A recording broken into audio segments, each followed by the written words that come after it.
So I decided to make a video about 5 books I'd like to see made or adapted into anime. And I say 5 books, but it really turns out to be a bit more like 5-book series, and they're all novels, fantasy novels, because that's what I like to read, and I think that also would be really good to adapt into anime. And I came up with the idea when I was talking to a friend who has similar interest in both books and anime to me, and we were kind of discussing this back and forth, and I thought, hey, why not make a video about it? And I don't want this to take too long. I don't want this video to be too long, so let's go ahead and get into it. Number 5 is the Lightbringer series by bestseller Brent Weeks.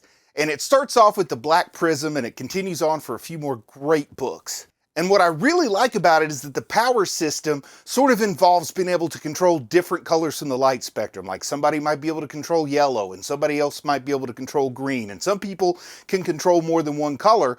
But they all can use these colors to construct things, and it's cool to see them do battle. At least I think it would be cool to see all the colors flying around on the big screen, or at least on the small screen for your television. So I 100% recommend Brent Weeks' Lightbringer series as a novel that I think would make a great anime. Number 4 on my list is the Powder Maid series by Brian McClellan. It's a cool Flintlock fantasy series. I love Flintlock fantasy. I don't think I've ever seen a Flintlock fantasy anime, so I'd love to see that with the Powder Mage.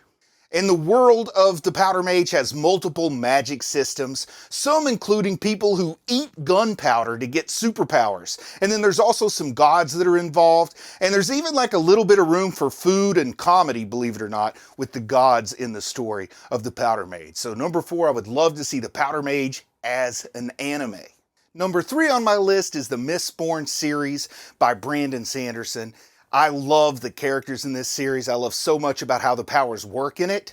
You know, people actually derive their powers from eating different types of metal. Different types of metal give people different powers and different abilities. Some people can use more than one type of metal, and if you can use all, you're called a Mistborn. There's a whole lot more to it than that, but it's just such a wonderful story, and I know it's already in the works for a live-action adaptation, but that doesn't mean I can't still think it would make a great anime, right? Just because it might not happen doesn't mean I can't wish it would happen, and I definitely wish we would get an anime adaptation of Mistborn.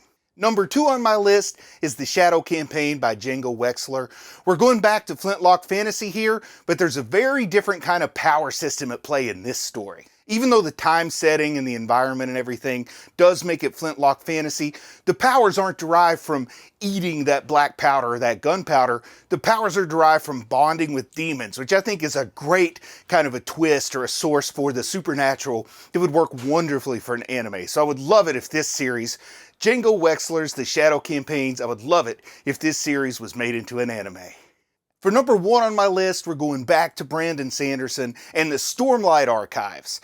And it's one of my all-time favorite series. It's not quite my favorite series, but as far as books that I would love to see adapted into anime, it is number 1. Because when I read it, the way I picture the characters, well, they look like anime characters in my head. So of course I'd like to see them that way on the screen. And for whatever reason, I found myself thinking about the Stormlight Archives a lot when I'm watching Attack on Titan.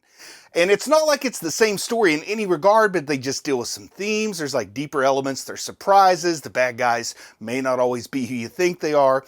And then the character descriptions, particularly with these really large, oversized swords that they use called shard blades, well, I just think those would look great on an anime screen, more than traditional Western animation or live action.